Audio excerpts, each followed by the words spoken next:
الحمد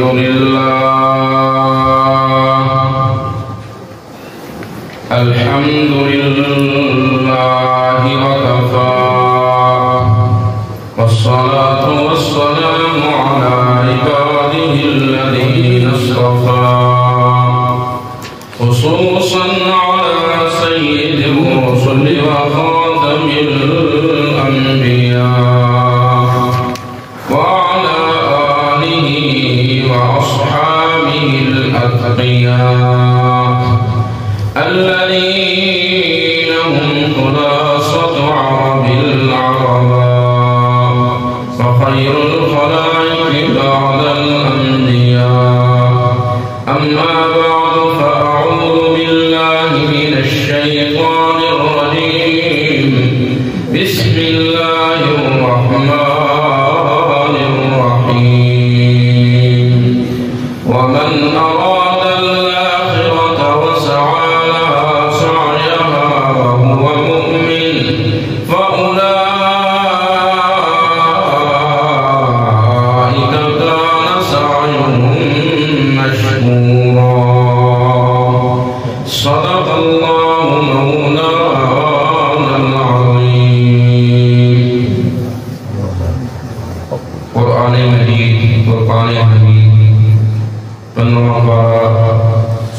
سورہ بنی اسرائیل آیت نمبر 19 تلاوت کی ہے. اللہ رب العزت بندہ نچیز کو حق سچ بولنے کی توفیق عطا فرمائے. استاد مولانا ڈاکٹر صاحب مدد ان کی شفقت سے ان کی محبت کو سامنے رکھتے ہوئے بندہ یہاں حاضر ہوا ہے. اللہ ہم سب کا مل بیٹھنا اپنے بارگاہ میں قبول و منظور فرمائے. میں مختصر بات کروں گا. کوئی بھی عمل ہم کرتے ہیں، نماز پڑھتے ہیں، روزہ رکھتے ہیں، زکوٰۃ دیتے ہیں، صدقہ خیرات کرتے ہیں، حج کرتے ہیں، یا دنیاوی معاملات میں اللہ کے قانون پر چلتے ہیں، یہ سب چیزیں انسان کے لیے نیکی بنتی ہیں. لیکن اس نیکی کے لیے اللہ نے 4 شرطیں رکھی ہیں. کوئی بندہ نماز پڑھتا ہے، جیسے رمضان میں ہم لوگ سحری کرواتے ہیں، افطاری کرواتے ہیں. 4 شرطیں اگر انسان کی ہوں گی اپنے اندر تو پھر اس کا وہ عمل اس کے لیے کار ثواب ہوگا، کار نجات ہوگا. اگر اس طرح نہیں تو پھر اس کو کوئی فائدہ نہیں. اللہ نے بڑے واضح الفاظ میں فرمایا تھا. پہلی چیز وَمَنْ أَرَادَ الْآخِرَةَ، کوئی بھی عمل کرنا ہے اس میں نیت آخرت کے ثواب کی کرنی ہے. یعنی خالص نیت کرے گا تو اس کا عمل اس قابل ہوگا کہ اس کو آخرت میں بدلہ ملے گا. آپ صلی اللہ علیہ وسلم نے فرمایا 3 بندے اللہ کے سامنے پیش ہوں گے. پہلا قرآن کا قاری. اللہ پوچھے گا کیا لے کے آیا ہے؟ وہ کہے گا یا اللہ میں ساری رات تلاوت کرتا رہا ہوں. اللہ کہے گا کرتا تو رہا ہے لیکن میرے لیے تو نے نہیں کی. تو نے اس لیے کیا ہے کہ لوگ ہیں بڑا اچھا قرآن پڑھتا ہے، بڑا سوڑا قرآن پڑھتا ہے جی، اس لیے میرے دربار میں تیرے لیے کچھ نہیں ہے. تو نے دنیا سے تعریف حاصل کر لی ہے، اس کو جہنم میں ہے. حالانکہ یہ قرآن بندے کو جنت میں لے جائے گا. نیت خراب ہوگی تو اس قرآن کی تلاوت سے بندہ کدھر جا رہا ہے؟ جہنم میں. دوسرا آئے گا جو شہید ہوگا. اب شہادت بہت بڑا مرتبہ ہے. اللہ اسے بھی جہنم میں پھینک دے گا کہ تیری نیت کی میری رضا کے لیے. تیسرا سخی جو دولت خرچ کرتا ہے اللہ کے راہ میں، اسے بھی اللہ جہنم میں پھینکوا دے گا. یہ ہے نیت. آپ صلی اللہ علیہ وسلم نے فرمایا انما الاعمال بالنیات. پہلی شرط عمل میں نیت ہے کہ آپ کوئی بھی کام کریں تو خالصتاً اللہ کی رضا کے لیے. دوسری چیز وسعہ، اس کے اوپر کوشش ہے، محنت ہو. اذان سنتے ہی بندہ مسجد کی طرف دوڑا چلا ہے، یہ کوشش ہے. یہ کوئی کوشش نہیں ہے اذان ہو رہی ہے بندہ بستر میں لیٹا ہوا ہے اپنے کام میں مگن ہے، تو پوچھے نماز نہیں پڑھی، اس کی کیا کرے؟ دل تو کرتا ہے اور ذرا ٹائم نہیں ملتا. میں استاد میرے سامنے ہیں، اتنی بڑی شخصیت ہے، میں بات کر کے ادھر دیکھ رہا ہوں، لیکن میں بات کرتا ہوں وہ بندہ یہ کہتا ہے نا کہ میرے پاس ٹائم نہیں ہے، وہ میرے خیال میں لا یکلف اللہ نفسا الا وسعها کہتے ہیں. اللہ کہتے ہیں میں نے کوئی بھی کام بندے پر اس کی وسعت سے زیادہ نہیں اتنا وزن اتنا بھار ڈالا ہے جتنا انسان اٹھا سکتا ہے. دیکھیں نا شاہ ولی اللہ محدث دیو رحمہ اللہ لکھتے ہیں اِنَّا عَرَضْنَا الْأَمَانَةَ عَلَى السَّمَاوَاتِ وَالْأَرْضِ. ہم نے آسمان و زمین پر قرآن پیش کیا، انہوں نے اٹھانے سے انکار کر دیا. اب ہمارے تصور میں یہ بات ہے کہ قرآن ان چونا اس طرح نہیں ہے. وَعَمَلَ الْإِنسان، انسان نے اسے اٹھایا. إِنَّهُ كَانَ ظَلُومًا جَهُولًا. یہ الگ بات ہے، اس پچھلے کے ساتھ یہ نہیں ملائیں. شاہ صاحب فرماتے ہیں ہم نے قرآن پر چلنے کی استعداد آسمانوں میں نہیں رکھی، زمین میں نہیں رکھی، پہاڑوں میں نہیں رکھی، ایک چھوٹے سے انسان میں. إِنَّهُ كَانَ ظَلُومًا جَهُولًا. مقام اس کو میں نے بڑھا دیا. لَقَدْ خَلَقْنَا الْإِنسَانَ فِي أَحْسَنِ تَقْوِيمٍ ثُمَّ رَدَدْنَاهُ أَسْفَلَ سَافِلِينَ. جب یہ اپنے مقام کو بھول گیا تو پھر میں نے اسے احسن سے اسفل بنایا. سعیہا، کوشش کرنی ہے اس کا حق ادا کرتے ہوئے. تیسری شرط ہے انسان کو اللہ کی بات مانتے ہوئے سر گھٹی بازی لگانی چاہیے. جیسے پتا چلے کہ یہ معاملہ ہے، یہ کام ہے، فوراً انسان وہ کام کر دے. اب حی علی الصلاۃ کی صدا سنتے جی ہمارا کیا عمل ہے؟ ہم سب عاشق رسول ہیں جی. کچھ تو بالکل صرف اس بات کو لے کے دنیا سے کھانا کھا رہے ہیں نا، لیکن کچھ لوگ ان کا دعویٰ ہے کہ واقعی ہم اہل سنت والجماعت ہیں. الحمدللہ ہم تو ہیں شاعت طریق سننا والے جی. ہمیں ہمارے پیر مرشد سید عنایت اللہ شاہ بخاری رحمۃ اللہ علیہ سب بولتے ہیں رحمۃ اللہ علیہ نے سبق پڑھایا ہے کہ اللہ کی توحید اور رسول اللہ کی سنت اگر زندگی میں نہیں ہے، بیان میں بھی نہیں ہے، تو کسی کام کا نہیں ہے جی. میرے آقا کی زندگی کیا تھی؟ ہمیں عائشہ رضی اللہ عنہ فرماتی ہیں آپ صلی اللہ علیہ وسلم جیسے اذان سنتے ہمیں ایسے چھوڑ دیتے جیسے ہمارے ساتھ کا تعلق ہی. اور ہمارا کیا ہے؟ اذانیں ہوتی رہتی ہیں، ہم اپنے کام میں مگن ہیں. شیطان پتہ کیا کرتا ہے؟ ایک بندہ پابندی سے نماز پڑھتا ہے، شیطان اس کے دل میں ڈالتا ہے چلیے آپ اذان ہو جائیں گے پھر چلا جائے. پہلے بندے کا معمول ہے اذان سے پہلے مسجد میں آنے کا، جمعے میں پہلے نمبر پہ آنے کا. کرتے کرتے پھر اسے سنتے چھڑوا دیتا ہے. پھر اس کے دل میں یہ بات ڈالتا ہے کہ یار نیت کا اپنے ثواب پیدا کرتی ہے جی. پھر بندہ آخری رکعت میں حتیٰ کہ انسان نماز ہی چھوڑ دیتا ہے. اللہ فرماتا ہے نہیں وسعالہ، کوشش کرنی ہے ساجات دیر لاگے انہیں کرنی ہے جن میرے نبی نے گھر کی تھی. انہیں نہیں کرنی یہ تسی کر رہے ہو. اللہ سانے کہہ رہے ہیں قرآن سامنے دی پھر مرشد فرمانے قرآن ہر دور میں ایک نئی نال ساڑھے سامنے ہوتا ہے اگر اسی کو سمجھے. اور چوتھی شرط ہے جو ہمارا مرکزی مسئلہ ہے نماز، وہ ہوا مومن. بندہ مواحد، بندہ کیا ہو؟ مواحد. اب نماز ہے، نماز کتنا بڑا عمل ہے. نماز کی اقامت کی 5 شرطیں ہیں. نماز کی حفاظت کرنا، ہمیشہ پڑھنا، ٹائم پہ پڑھنا، جماعت سے پڑھنا، سنت کے مطابق پڑھنا. اور چوتھی شرط کیا ہے؟ اقیموا وجوہکم عند کل مسجد وادعوہ مخلصین لہ الدین. او میرے بندے جب تو نماز کے لیے کھڑا ہو تیرا چہرہ قبلے کی طرف ہونا چاہیے، تیرے دل کا رخ میری توحید کی طرف ہونا چاہیے. اقیموا وجوہکم، اپنے دل کا رخ میری طرف کرو. یا اللہ کیسے کریں؟ یہ کام تو ساری دنیا کر رہی ہے. جو علی حجویری رحمت اللہ علیہ کے دربار پہ گیا ہوا ہے، وہاں مسجد میں کھڑا ہوتا ہے، وہ بھی نیت یہی کرتا ہے میں اللہ کے لیے نماز پڑھ رہا ہوں جی. جو شیخ عبد القادر جیلانی کے مزار پہ کھڑا ہے، وہاں بھی نیت نماز میں یہی کر رہا ہے. اللہ فرماتے ہیں یوں کام نہیں ہوگا. ابو جہل والا طریقہ نہیں چاہیے بلکہ ابو بکر والا طریقہ چاہیے. یا اللہ وہ کیا طریقہ ہے؟ اللہ فرماتے ہیں اقیموا وجوہکم عند کل مسجد وادعوہ مخلصین لہ الدین. جب تم میری عبادت کر تو میری ہی عبادت کر.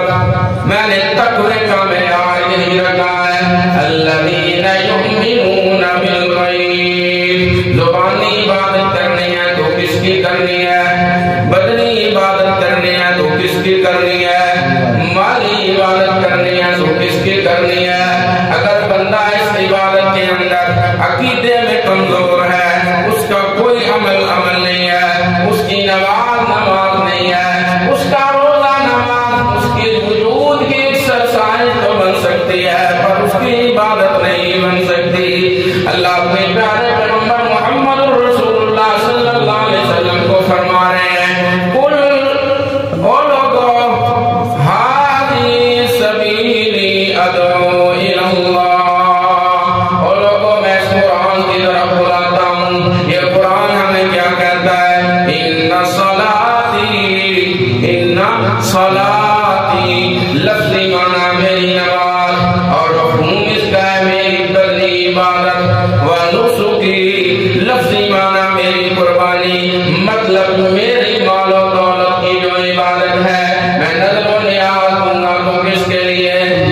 میں سور و پکار کروں گا تو کس کے لیے؟ اس کے لیے صحابی ایک میرے آقا کے پاس آ گیا، کہنے لگا یا رسول اللہ اس نے مجھے وصیت کیجیے۔ میرے آقا نے جواب دیا، او میرے یار، اللہ کی توحید پر قائم رہے، اللہ کی توحید پر اس طرح قائم رہے، ان قتلتا تجھے قتل کر دیا جائے، تجھے جلا دیا جائے، تیرے جسم کے ٹکڑے کر دیے جائیں، پر تیری زبان سے صدا یہی نکلنی چاہیے، اشہد اللہ الہ الا اللہ۔ حضرت خبیب رضی اللہ تعالیٰ مکہ میں قید ہے، حضرت خبیب کو جب سولی پر لٹکانے لگے، حضرت خبیب نے کس طرح توحید کا نعرہ لگایا، کہنے لگے لستو بالغین المسلم علی ای جنب کان للہ مصرعی۔ اشارت و توحید سننا والوں کو حضرت خبیب نے نبی سنا رہے ہیں، اور شادیوں حضرت خبیب بتا رہے ہیں میں سولی پہ لٹکنے لگا ہوں، مجھے کوئی افسوس نہیں ہے، میری جان نکلنے لگی ہے، مجھے کوئی افسوس نہیں ہے، کیوں نہیں کہ میں اللہ کی توحید پر دنیا سے جا رہا ہوں۔ لستو بالغین اقتل مسلما علی ای جنب کان للہ مصرعی، لیس فی ذات الالہ وان یشاء یبارک علی اوصال شلم مزعی۔ یہ ساری باتیں ہمیں بتاتی ہیں جب عمل کرنے والا عمل کرے، اس کے دل میں رضا اللہ کی ہونی چاہیے، اس نے اس عمل کے لیے کوشش کی ہونی چاہیے، کوشش کا حق ادا کیا ہونا چاہیے، اور چوتھی شرط یہ ہے وَهُوَ مُؤْمِنٌ، وہ مشرک نہیں ہونا چاہیے، وہ مشرک نہیں ہونا۔ ڈاکٹر صاحب ہمارا ان سے اختلاف ہوگا، لیکن ایک ان کی بات بڑی مجھے پسند ہے، وہ فرماتے ہیں کہ شرک جو ہے نا وقت کے ساتھ انداز بدلتا ہے۔ پنجابی میں ایک لفظ بولتے ہیں سب چوری بٹا دیں، موسم لگتا ہے نا سپا دی چوری ہے، جلال کو جتنا دے لوگ سی جانتے ہو سوئے باغ جاؤ نا سپا دی چوری لگتی ہوندی، ہون شرک نے اپنی چوری بٹائی ہوئی ہے۔ پیر و مرشد فرمانے ہیں کہ اے یہودی جڑے لوگ قرآن نہیں مندے، یہودی کیوں یہودی؟ اللہ قرآن جو فرما رہا ہے اتخذوا احبارهم ورهبانهم اربابا من دون اللہ، اللہ کے سوا اپنے مولویوں اور پیروں کو رب بنایا ہے۔ اب یہاں سوال ہوتا ہے یہودی عبادت کرتے ہیں عزیر علیہ السلام، وہ یوں مشرک ہیں، عیسائی عبادت کرتے ہیں مریم علیہ السلام اور حضرت عیسیٰ علیہ السلام کی، وہ یوں مشرک ہیں، تو قرآن کہتا ہے انہوں نے رب جس کو بنایا ہوا ہے مولویوں اور پیروں کو۔ میں آپ کے سامنے ایک بات کروں گا، افطاری میں بیٹھوں ہیں، لیکن آپ میری بات کی تائید کریں گے۔ مطلب یہ ہے جب بندہ اللہ کی بات کو پیچھے کر دے، بزرگ اور مولوی کی بات کو آگے کر دے، تو یہ انداز یہودیوں کا ہے۔ یہودی بھی یہی کرتے تھے، جو چیز من کو نہ بھائی من کو نہ چاہے اچھی لگی تو اس میں کیا کیا، رد و بدل کر دیا، یا ان سے مولوی کو مسئلہ پوچھ لیا یا اپنے مزاج پر لیا۔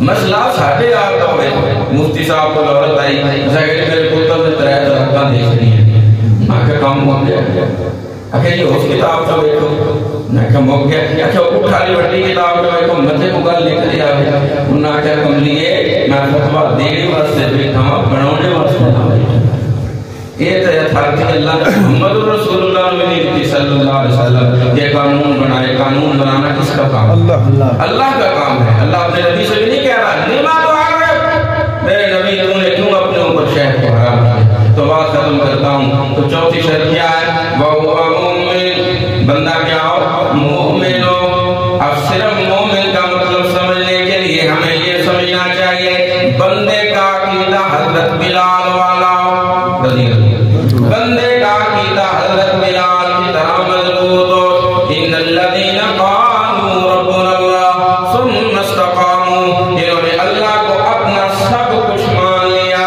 ان کا عقیدہ یہ بن گیا مشکلیں آئیں تو ٹالنے والا کون اگر رزق میں کمی آئے تو برکتیں دینے والا کون میرے پیارے پیغمبر نے پیالے میں ہاتھ رکھا وہاں سے چشمہ جاری ہوا میرے والد محترم مولانا ادریس رحمہ اللہ فرماتے تھے البرکت من اللہ میرے آقا نے صحابہ کو سمجھایا مسئلہ یہ چشمہ جاری ہونا میرے ہاتھ سے پانی نکلنا یہ میرا کام نہیں ہے یہ سارے کمال کس کے ہیں میں محمد رسول اللہ اگر کچھ کرنے والا ہوتا تو پانی ختم ہی نہ ہوتا پانی ختم ہی نہ ہوتا پانی کے اختتام کے بعد جب اتنا میں پانی ملا ہے تبارک الذی نزل الفرقان تبارک الذی بیدہ الملک یہ سب کچھ کرنے والا کون ہے تو ہمیں بھی اللہ سے یاد کرنا چاہیے بن تیرے سر کو جھکایا نہیں کرتے آپ بھی بولیں بن تیرے سر کو جھکایا نہیں کرتے در تیرا چھوڑ کر کہیں جایا نہیں کرتے بن تیرے